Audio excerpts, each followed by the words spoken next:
It's time to recap Week 11 in the Mountain West.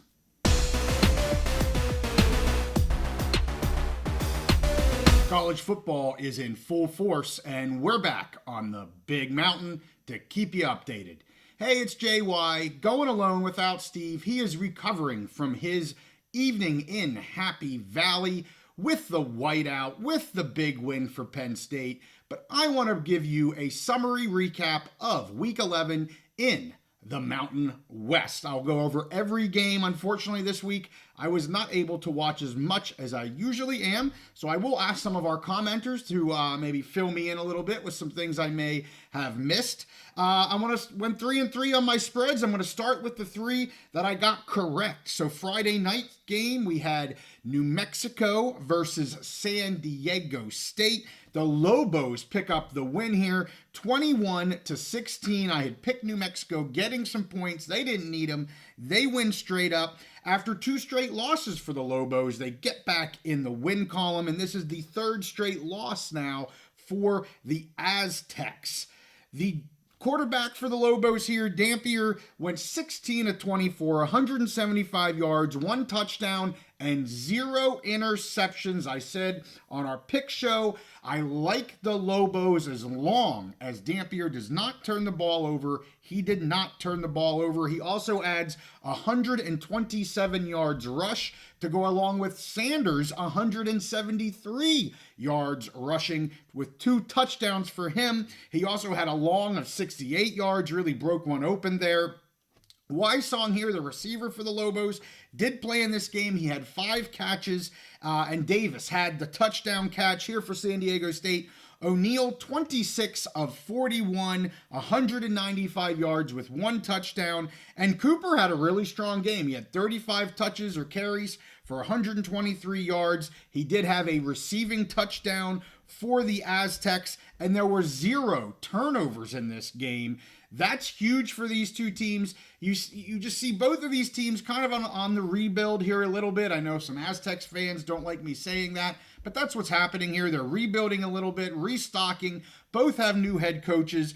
They both had 8 penalties in the game, which quite frankly for both of these teams is kind of low. These are 2 teams that get penalized a lot every game. So 8 teams, some teams would say, oh, that's high. For these 2 teams, that's kind of average for them, and they both had 8. So shout out to the Lobos here for getting back on the winning train. Let's go to the next game, another game that I picked correctly. San Jose State with the 24-13 win against Oregon State. Again, I took the Spartans getting 5.5 points. They didn't need the points.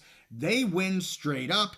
Eget stays at quarterback. I was anxious to see, coming off the bye, what the Spartans were going to do at quarterback. It looks like they're going to be riding Eget here. He was 18 of 35, and really, his receptions rating has not been great. It's usually around 50%. You'd like to see them a little bit higher, and here he sits just, 1 reception over 50% for the game, but he had 395 yards. They still have that big play potential. He had 1 touchdown and 1 interception.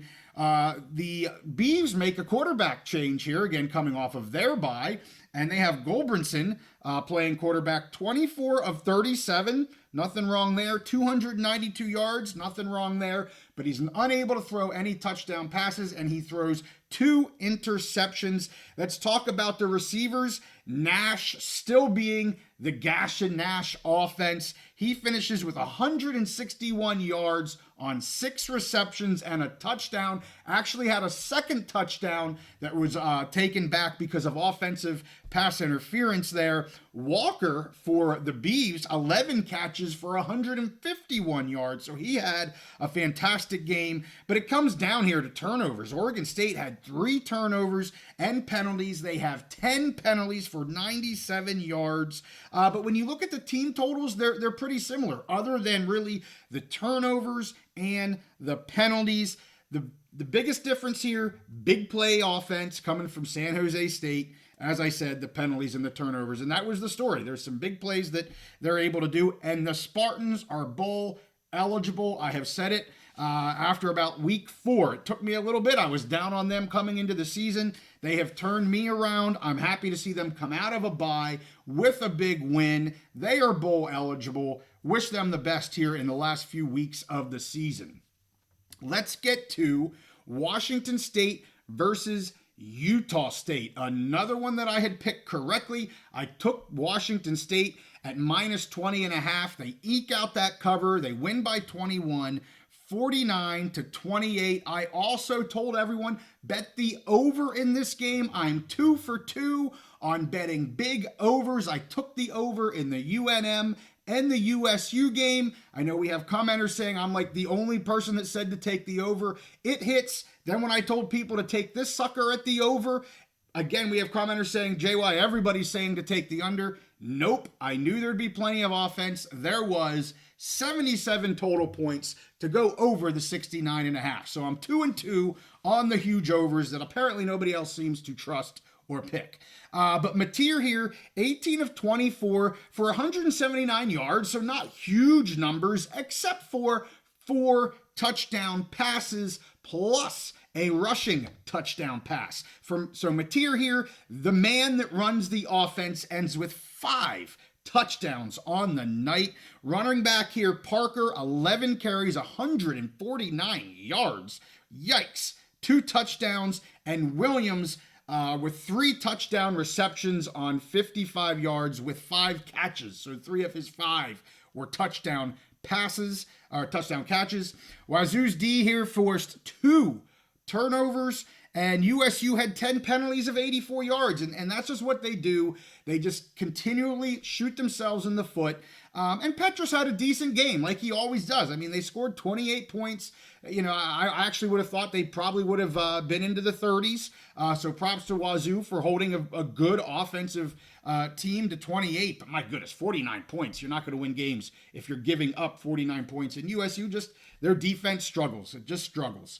So let's get to the games that I did not get correct. And the one that I probably had the biggest question on was the UNLV versus Hawaii. You never know what it's going to be like for teams to travel to the islands. I did take UNLV minus 12.5 just because they are that good of a team. But you have seen how well Hawaii has played here recently. They show up again here for their home fans. They keep it close. UNLV pulls out the win by 2 points, 29-27. UNLV's D here, this was one of the games I was able to see part of. I thought UNLV's D here looked like they were struggling. They just didn't look like they had it all together, like the typical UNLV defense I have known to really come to trust over the course of this year. They just seemed kind of scatterbrained, kind of all over the place. And that's not to take away from Hawaii's offense. It just, UNLV looked out of sorts, especially on the defensive side. Shager had several Shager bombs, as they call them. He went 14 of 35, so well under 50% for him, but he's hitting those deep passes. He had 282 yards with 3 touchdowns, but he did throw 1 interception. Williams here for UNLV doing what he does, 13-27. So again, he struggled to connect. They had some rain during this game. It was kind of off and on, but Williams ends with 1 throwing touchdown, 1 rushing touchdown. He also adds 122 yards rushing in this game. In terms of receivers, Pinocchio here for Hawaii, 90 yards and 2 touchdown catches. White, 128 yards and 1 touchdown catch. So a close game, as I kind of expected, but I had to take the favorite here. UNLV, thinking they would get the win, and I'm pretty sure they didn't want it to be a 2-point win. I have no doubt about that, but Hawaii always shows up, and I'm anxious to see what the Rainbows are going to do here in the final weeks of the season as they push to try and get into a bowl. That would be huge for that program. So let's get to the last 2, the 2 that I locked. And unfortunately, I was not able to see any of these games. I have the next one I'm going to talk about, the Boise, Nevada game. I have it recorded on my DVR. I'm going to go back and watch it because I want to see what happened in this game. 28-21, Boise wins the game, but my goodness, only by a touchdown. I locked them to be, I think they were 23.5 is what I locked, or 21.5, something like that. About 3 touchdown plus. And Nevada shows up again. And you shouldn't be surprised by now. They show up in every game. They give it everything they have. They may not have the athletes right now of some of the other schools, but they are tremendously coached. They work really hard. They do everything as a team, and they have played in some really close games that nobody thought that they should be in throughout this season. So props to the Wolfpack. Both teams here have 2 turnovers, and Nevada was just really poor on third downs. I want to see how this worked out in terms of the defensive schematics from Boise State, if they were putting a lot of pressure there or what happened. Again, I wasn't able to see it, but Nevada, 3 of 14 on third downs. Ouch, that is not good. Smith here was 17 of 26, quarterback for the Wolfpack, 188 yards, 1 touchdown, and 1 rushing touchdown. Lewis, why did I write Smith? Anyway, Wolfpack quarterback. Genty, he had 34 carries, 209 yards, 3 touchdowns. You heard on our picks episode, if you're able to hear it, I thought Boise was going to win big. I thought Genty was going to make a massive presence because they were on the main Fox network. They had national attention on them. They wanted both the Heisman hype to live up to its hype, and they wanted their number 12, 13 AP rank and their number 12 CFP rank to live up to that hype. So I thought this was going to be a big game for Genty and a big win for the Broncos. I got one of the two. I got the big game from Genty, not as big of a win as what I thought. Madsen, 9 of 20, 119 yards, a touchdown and interception. I saw, I believe he made some comments after the game that he was very, very disappointed in himself and in his game. So I am going to go back and watch that. If you have some comments on that game, please let me know what your thoughts were and why you think maybe it was as close as it was. Without watching it, I'm just chalking it up to Nevada just doing much better than a lot of people think, no matter who the opponent is. It goes back to the first week of the season when they played SMU and gave them a mighty scare. So let's talk about the last game. Oh my goodness. Air Force versus Fresno. Air Force with the win. 36 points for the Falcons. Yes, I said it right. 36 points for the Falcons. 28 for the Bulldogs. And I got to go over some team stats because this is just crazy stuff. The Falcons, 358 total yards to Fresno's 254. The Falcons, 15 first downs. The Falcons, 10 of 19. I'm sorry, the Falcons 24 first downs, and the Falcons 10 of 19 on third downs. The Fresno only was 1 of 4 on third downs, and the biggest thing here that just stuck out to you like crazy, time of possession. The Falcons, 45 minutes of the game, 3/4 of the game, the Falcons had the ball. 15 minutes, 1/4 of the game, Fresno State had the ball. Ay caramba. I will say coming into the game, the Falcons here, they were averaging 284 yards of offense per game. Again, they get 358, so significantly higher than what they've done against a Fresno defense that I thought was at least in the top half of the Mountain West. So they just ran the ball, controlled clock, and took it to the Bulldogs. And let's talk about that running game. Carson, 33 rushes for 120 yards and a touchdown. Hayes, 25 carries for 91 yards and 2 touchdowns.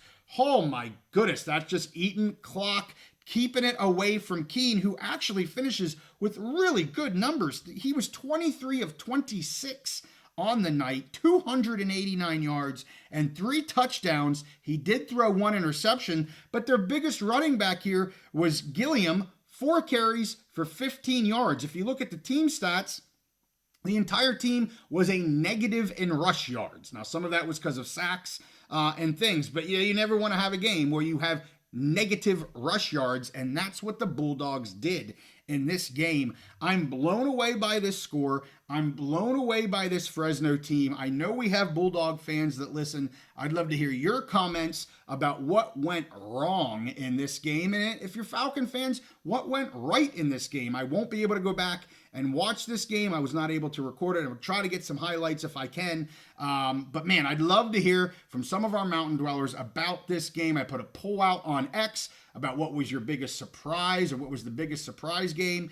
And by far, it was this Air Force Fresno game. So that sums it up. Week 11 in the Mountain West. I am excited for Friday night. It's the border war, the Pokes versus the Rams. We may do a live pregame show like we did for the UNLV Boise State game a few weeks ago. I have to talk to Steve. I have to talk to our producer. Would love to have a live pregame show for the border war Friday evening. It's something you'd like to have and come on here on the mountain. Let me know in the comments. We have enough people saying, yeah, we'd love to do a live episode with the mountain on the border war. We'd love to do it too. We had a lot of fun when we did that here a few weeks ago for the Broncos versus the Rebels. So with that, hey, make sure you like this episode and subscribe if you like our content. We'll see you guys next time on the Big Mountain.